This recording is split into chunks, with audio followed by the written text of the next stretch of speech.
मालकीनबाई तुम्ही इकडं? अहो होय, दर्शनासाठी आलो होतो देवीच्या.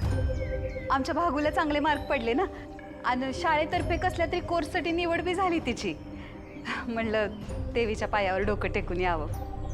हो हो, ते कळलं आम्हाला. पोरीनं सूर्याच्या कष्टाची चीज केलं बरं का. शालनताई, तुम्ही इकडच्याच घरात? म्हणजे सूर्याकडेच आहे बी अजून? हा, ते हो पोरींच्यासाठी. पोरी आदनमधनं सारखी आठवण काढत असत्या त्या. होय की. त्यासनी नाही करमत म्हणून पोरींसाठी राहिलो वाईज. आम्ही तर ऐकलं परडीच्या उत्सवात काहीतरी झाले म्हणून सूर्या डॅडी बरोबर भांडण करून तुम्हाला इकडे घेऊन आला काय? नाही नाही, सूर्या कशाला भांडल मालकांबरोबर? तेजू मगाशी तिच्या घरी दिसली आणि तुम्ही दोघी सूर्याच्या घरी. पोटुशे सुनेला सोडून कोण असं दुसऱ्याकडे येतं वे राहिला.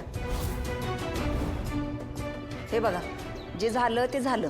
कितीही लपवलं तर ते लपणार नाही. माझं एवढंच म्हणणं आहे, नवरा बायकोची भांडणं आपापसातच मिटवून घ्यायची असतात. अहो डॅडींनी कुकर वाटपाचा कार्यक्रम ठेवला, ग्रंथालय सुरू केलं आणि तुम्ही त्यांच्या बायका असून तुम्हीच त्यांच्याबरोबर नव्हता. अहो वागावानी गडी, पण बायको बरोबर नसली तर पाक काळा गेली बघा त्याची. डॅडी नाराज होतं ते आम्हाला लगेच ओळखून आलं बघा. अहो मालकीनबाई, आपली बाईची जात तुटल एवढं ताणायचं नसतं, एवढंच मला कळतं बघा. नाहीतर काय. आणि आता वट सावित्रीचा सण तोंडावर आलाय आणि तुम्ही का अशा रुसून फुगून बसलाय?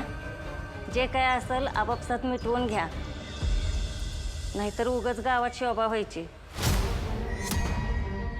जाऊ दे बाय, त्यांचं ते बघून घेते. चला आपलं आपण दर्शन करूया देवाचं. काय गई, कसल्या गप्पा चालू होत्या? काय म्हणत होत्या त्या बायका?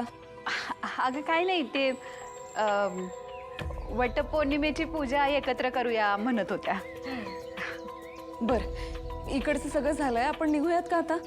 होय.